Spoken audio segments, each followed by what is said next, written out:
আসসালামু আলাইকুম। এখন দেখবেন সংবাদ শিরোনাম।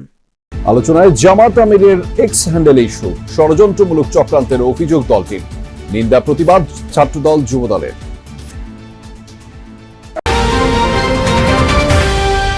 শেরপুর জামালপুরে নির্বাচনী জনসভায় নারী অধিকার রক্ষার অঙ্গীকার ডাক্তার শফিকুরের।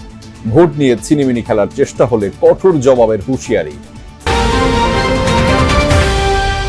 সারা দেশে বিএনপি প্রার্থীদের জমজমাট প্রচার, একটি দল মিথ্যা বলে মা বোনদের বিভ্রান্ত করছে অভিযোগ ফখরুলের। কাল খুলনা ও যশোর যাচ্ছেন তারেক রহমান। এলাকায় এলাকায় শান্তি কমিটি হচ্ছে, ইসিতে বিএনপির অভিযোগ নেতৃত্ব নয়, নারী অধিকার প্রতিষ্ঠাই জরুরি বললেন জামাত নেত্রী। এতক্ষণ দেখছিলেন সংবাদ শিরোনাম, এখন দেখবেন বিস্তারিত। ষড়যন্ত্রমূলকভাবে জামাত আমিরের এক্স অ্যাকাউন্ট হ্যাকড করা হয়েছে। যারাই চক্রান্ত করেছে তারা অনেকদিন ধরেই এর প্রস্তুতি নিয়েছে। এর পেছনে বিশেষ একটি দল জড়িত বলে দাবি করেছেন জামাতের মিডিয়া বিভাগের প্রধান। সকালে এক সংবাদ সম্মেলনে এসব কথা বলেন তিনি। এদিকে জামাতের অভিযোগের বিষয়টি তদন্ত করে দেখা হচ্ছে জানিয়েছে ডিবি পুলিশ। জামায়াতে ইসলামীর দাবি, শনিবার বিকেল 4টার দিকে হঠাৎ করেই হ্যাকড হয় জামায়াত আমিরের ব্যক্তিগত এক্স অ্যাকাউন্ট। এর আধ ঘন্টা পরই ওই আইডি থেকে নারীদের নিয়ে অবমাননাকর একটি পোস্ট দেয়া হয়। বিষয়টি নজরে আসতেই দলটির সাইবার টিম আইডি উদ্ধারে কাজ শুরু করে। বিকেল 5টার পর পুনরায় নিয়ন্ত্রণে নিতে সক্ষম হয় অ্যাকাউন্টটি। এ ঘটনায় হাতিরঝিল থানায় সাধারণ ডায়েরি করা হয়েছে। দ্রুততম সময়ে বিতর্কিত পোস্টটি সরিয়ে ফেলা হলেও ততক্ষণে বিভিন্ন প্ল্যাটফর্মে শুরু হয়ে যায় অপপ্রচার। তবে ষড়যন্ত্রমূলকভাবে আমিরের এক্স অ্যাকাউন্ট হ্যাক করা হয়েছে। সকালে এক সংবাদ সম্মেলনে এ অভিযোগ করেন জামায়াতের মিডিয়া বিভাগের প্রধান। বিশেষ একটি দল এর সাথে জড়িত দাবি করে গভীর শঙ্কার কথা জানান। আমরা নারীদের প্রতি, মহিলাদের প্রতি, দেশের প্রতি, দেশের স্বাধীনতার প্রতি আমাদের সম্মান এবং মর্যাদার জায়গা খুবই স্পষ্ট। আমাদের আমির জামাত এই বিষয়গুলো অত্যন্ত সুন্দরভাবে, সাবলীলভাবে বারবার তুলে ধরছেন। সম্ভবত এই সমস্ত কারণে একদল লোক চক্রান্ত এবং ষড়যন্ত্র করে জামাত ইসলামীকে প্রশ্নবুদ্ধ করে, জামাত ইসলামী নেতৃবৃন্দকে প্রশ্নবুদ্ধ করার জন্য তারা এই ধরনের গভীর ষড়যন্ত্রে তারা লিপ্ত আছে। এর অংশ হিসেবেই আমাদের নেতৃবৃন্দের টুইটার অ্যাকাউন্ট এবং অন্যান্য যে সমস্ত অনলাইনে আমাদের অ্যাকাউন্টগুলো আছে সেগুলোকে হ্যাক করে এই সমস্ত কাজ তারা করছেন আমরা মনে করছি। জামায়াতের আমিরের এক্স অ্যাকাউন্ট হ্যাকড হওয়ার অভিযোগের তদন্ত করা হচ্ছে জানিয়েছে ডিবি পুলিশ। হাতিরঝিল থানার ভারপ্রাপ্ত কর্মকর্তার সাথে আমার কথা হয়েছে ইতিমধ্যে, যে একটা জিডি হয়েছে সেখানে, সেই জিডির কার্যক্রম আমরা ইতিমধ্যে আরম্ভ করে দিয়েছি। আমাদের টিমের সাথে কথা হয়েছে, আমরা কার্যক্রম আরম্ভ করেছি। এটা হ্যাকড কারা করেছে, কোথা থেকে হয়েছে সেটা আমরা খুব শীঘ্রই আমরা জানতে পারবো। সাইবার টিমের এই ঊর্ধ্বতন কর্মকর্তা জানান, জামায়াতের অভিযোগের বিষয়টি গুরুত্বের সঙ্গে খতিয়ে দেখা হচ্ছে। কোন লিঙ্ক থেকে এটা আপ করা হয়েছে, কোথা থেকে করা হয়েছে। রাব্বি সিদ্দিকী, যমুনা নিউজ, ঢাকা। কর্মজীবী নারীদের নিয়ে সামাজিক যোগাযোগ মাধ্যম এক্সে জামায়াত আমিরের কুরুচিপূর্ণ ও অবমাননাকর পোস্ট দেওয়ার অভিযোগে ঢাকা বিশ্ববিদ্যালয়ে বিক্ষোভ মিছিল করেছে জাতীয়তাবাদী ছাত্রদল। দুপুরে ঢাকা বিশ্ববিদ্যালয়ের মধুর ক্যান্টিন থেকে বের হওয়া মিছিল ক্যাম্পাস প্রদক্ষিণ করে অপরাজয় বাংলার সামনে গিয়ে শেষ হয়। এ সময় ছাত্রদল নেতারা জামায়াত আমিরের বক্তব্যের তীব্র ক্ষোভ ও প্রতিবাদ জানিয়েছেন। তারা বলেছেন, 24-এর 5 আগস্টের পর থেকে আবারও নারী ইস্যুতে জামায়াতের পুরনো চরিত্র প্রতিফলিত হচ্ছে। তারা জাতিকে বোকা বানাতে হ্যাকিংয়ের নাটক সাজাচ্ছে। নেতারা বলেন, দেশের অর্ধেক শক্তি যখন নারী, যারা দেশকে এগিয়ে নিয়ে যাওয়ার চেষ্টা করছে তাদের অবমাননা করেছেন জামায়াতের আমির। এই ঘটনার তীব্র নিন্দা জানিয়েছে ছাত্রদল।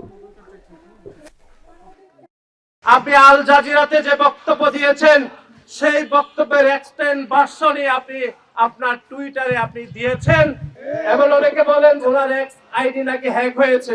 আমরা বলছি ওনার মাথায় আসলে হ্যাক হয়েছে। তাকে অবশ্যই এই নারীদের কাছে ক্ষমা চাইতে হবে।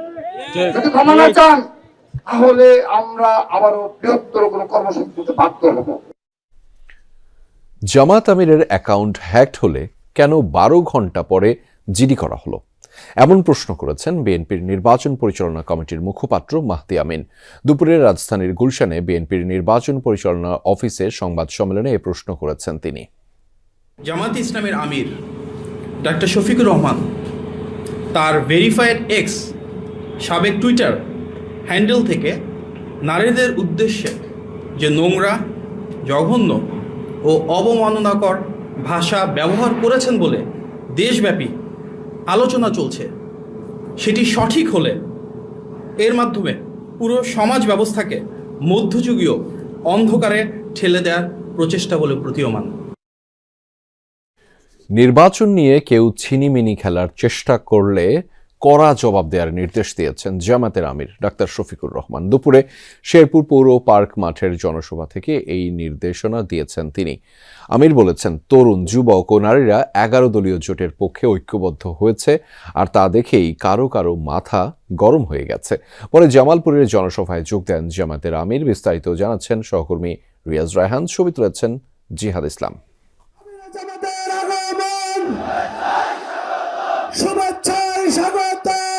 শেরপুরের পৌর পার্ক মাঠে জামাতের নির্বাচনী জনসভা। দুপুর 1:15টায় এতে যোগ দেন আমির ডাক্তার শফিকুর রহমান। বক্তব্যের শুরুতে 24 জুলাই গণঅভ্যুত্থানে নিহতদের স্মরণ করে শেরপুরে দলের নেতা নিহতের ঘটনায় ক্ষোভ জানান। কোন রাজনীতি, যেই রাজনীতি মানুষকে নিরাপত্তা দেওয়ার পরিবর্তে মানুষকে খুন করে ফেলে, এটা আবার কোন রাজনীতি? আপনারা কি এই রাজনীতি চান? এই রাজনীতি তো 54 বছর চলেছে। জামাত আমির বলেন, দেশের মানুষ 11 দলীয় জোটের পক্ষে ঐক্যবদ্ধ হয়েছে, সবাইকে গুজবে বিভ্রান্ত করা যাবে না বলেও উল্লেখ করেন শফিকুর রহমান।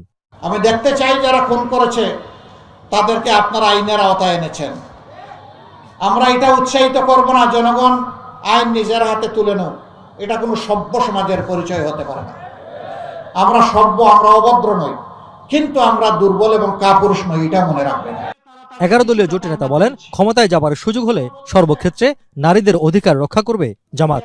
এ সময় নিজের এক্স হ্যান্ডেলে হ্যাক করে কুরুচিপূর্ণ মন্তব্য করা হয়েছে বলেও দাবি করেন তিনি। আমি কোন ভাষায় নিন্দা জানাবো আই ডোন্ট নো।